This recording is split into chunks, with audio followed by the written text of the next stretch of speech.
Oh mon Dieu, je ne sais pas pourquoi je savais que j'allais avoir cette photo-là. Et oui, nous étions beaux, nous étions jeunes.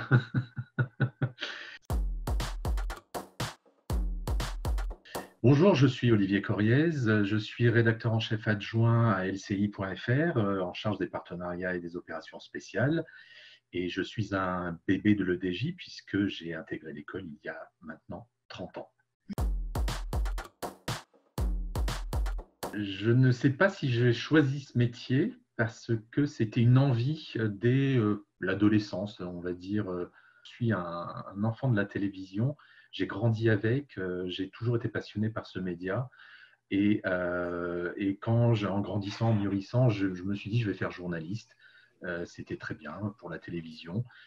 J'avais aussi une autre passion, c'était j'écoutais beaucoup la radio, donc j'ai toujours baigné dans tout ce qui est animation, journalisme, etc. Alors, une photo. Oh mon Dieu. Je ne sais pas pourquoi je savais que j'allais avoir cette photo-là. Et oui, nous étions beaux, nous étions jeunes. Ça a fait remonter plein de souvenirs. On était peu nombreux, hein, par rapport à maintenant. On était moins d'une vingtaine, mais on a tous le sourire, hein. On est tous contents d'être là, on dirait, sauf peut-être un qui tire un peu la tronche sur le côté, mais non, non, c'est un beau souvenir.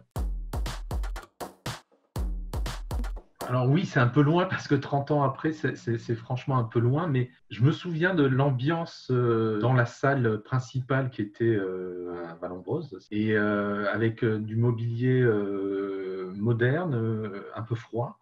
Et ça faisait bizarre parce que c'était pas une ambiance d'école ou de fac comme on pouvait s'y attendre, et on n'était pas nombreux. Et j'ai ce souvenir-là et le souvenir de Michel Goujon et de Marie Bozelli qui nous ont accueillis dans l'école. On les connaissait puisqu'on avait fait l'entretien d'intégration avec eux. Mais oui, j'ai ce souvenir-là de rentrer dans cette salle et d'être un peu intimidé parce que je ne savais pas si j'étais vraiment à ma place. Oui, il a fallu du travail. Une très très bonne formation. Et surtout la confiance. En tant qu'étudiant, je crois que je n'ai pas de souvenir désagréable. J'ai un souvenir, c'est pendant des cours, et c'est là où j'ai eu confirmation que j'aimais faire ce que je voulais faire plus tard, et il fallait faire des mini-directs, des faux directs. Non, en fait, on s'asseyait à côté du bureau du professeur, qui était Michel Goujon, je crois, et on préparait notre intervention. J'ai fait, je ne sais plus, un direct sur Madonna qui passait dans le coin ou qui sortait un album, enfin bref. Et quand j'ai dû faire ce faux direct devant aucune caméra et devant les autres étudiants, je me souviens précisément que j'ai pris plaisir à le faire ce jour-là. Mais j'ai ce souvenir où j'étais content de moi, j'étais satisfait de ce que j'avais fait, même si c'était à blanc. Ce jour-là, je me suis dit, j'ai eu raison de persévérer, de faire l'école, de vouloir faire ce métier. Et puis, bien sûr, le souvenir de la remise des diplômes à la fin de la deuxième année où mes parents étaient venus, et ça a été un grand moment d'émotion parce que mes parents m'ont fait confiance, même s'ils n'avaient pas totalement confiance, parce que forcément une école qui s'ouvre avec des gens inconnus que l'on devait croire sur parole sur le devenir. Et je me souviens, je me suis tourné vers mes parents avec le diplôme en main. J'ai lu la reconnaissance et la fierté dans les yeux de mes parents. On se doit mutuellement.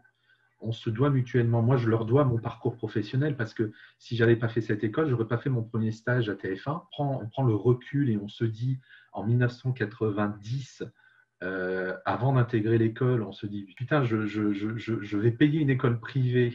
Je ne sais pas si l'argent que je vais investir, le crédit bancaire que je vais faire, va être payant. Et au bout de 2 ans, à force de travail, à force de confiance, de relations limites familiales qui se sont créées avec Michel et Marie à l'époque, je me retrouve avec un stage dans la plus grande rédaction télévisuelle de France. C'était quasi inespéré et c'était impensable 2 ans auparavant. Donc, c'était une confiance mutuelle et avec le recul, bien sûr, j'ai eu raison de faire confiance. Mais c'est vrai que c'était un pari. Mais j'aime bien foncer, ne pas trop réfléchir aux conséquences de ce qui va se passer. Après, on peut le regretter, mais celle-là, je ne la regrette pas. J'ai réalisé mon rêve en 2 mois. Donc, j'avais 22 ans.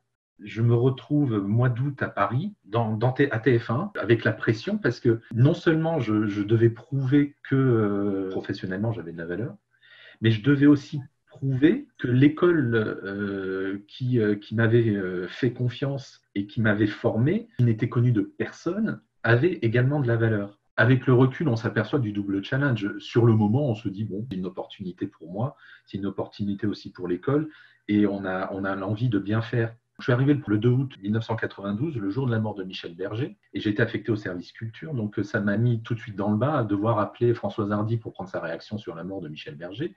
J'ai pu montrer que je savais faire et montrer surtout ce que j'aime faire, c'est travailler dans l'urgence. Et on m'a fait confiance, on m'a confié un sujet qui est passé aux 20h 15 jours plus tard. C'était un peu le Graal. Juste après, j'ai eu un coup de fil de Michel et Marie qui m'ont dit toute la fierté qu'ils avaient de m'avoir fait confiance et d'entendre un de leurs poulains aux 20h de TF1. Donc, c'était une formidable expérience. Et l'école m'a toujours suivi pour savoir ce que je faisais et pour m'alerter de tel ou tel job. Et donc, j'ai commencé à LCI en février 95 au desk en tant qu'assistant présentateur. Et ensuite, j'ai pu avoir par des opportunités, j'ai travaillé avec Jacques Legros qui m'a beaucoup appris. Et ça a été très formateur. Et ensuite, l'opportunité s'est faite pour travailler sur Internet avec Anne Sinclair en 98. Donc, j'ai passé à TF1. Et depuis, je suis resté sur Internet parce que c'était le média d'avenir. Oui, on m'a mis le couteau sous la gorge pour le faire. Hein. Voilà, j'ai pas osé refuser. C'est pas énorme, mais c'est déjà 4 cours sur la déontologie. Il va falloir que je me remette dedans, hein, parce qu'on oublie facilement la déontologie. Je ne peux rien refuser à l'école. Je suis né à Nouvelle, l'ancien nom de l'EDJ. Et je reste toujours attaché à l'EDJ parce que voilà, mes racines sont également là-bas. De perdurer encore 30 ans. Et dans 30 ans, je serai encore là à répondre aux questions avec beaucoup plus de cheveux blancs et peut-être un peu moins alerte, mais de continuer comme ça parce que pour avoir côtoyé de temps à autre quelques étudiants et quelques anciens étudiants, je trouve que l'enseignement est toujours de qualité. Et puis j'ai fait travailler des étudiants de l'EDJ, j'ai travaillé avec eux et j'en côtoie encore aujourd'hui dans ma rédaction. Donc je connais la valeur de l'enseignement de l'EDJ qui est totalement différent de l'approche pédagogique d'autres écoles. On ne se retrouve pas face à des étudiants formatés, on se retrouve face à des étudiants qui sont déjà sur le terrain, autonomes sur le terrain. Et il n'y a que ça, il n'y a que le terrain. L'enseignement théorique, c'est bien, mais la pratique et faire le terrain et lâcher les gens dans la nature, c'est ce qu'il faut parce que c'est comme ça qu'on apprend et c'est comme ça qu'on se corrige aussi. C'est la mort de Louis de Funès parce que je sortais de l'école, j'avais peut-être 9-10 ans, et la télé était quasiment tout le temps allumée chez mes parents. Ils ont annoncé entre midi et 2 la mort de Louis de Funès et là j'étais effondré. C'était la prof d'anglais Sarah Gordon, j'en ai un autre. Notre prof de radio, sur la fin de la scolarité, m'a dit « Bravo parce que je ne pensais pas que tu y arriverais ». Parce que j'avais une voix très chantante à l'époque, moins prononcée que ça, mais je chantais.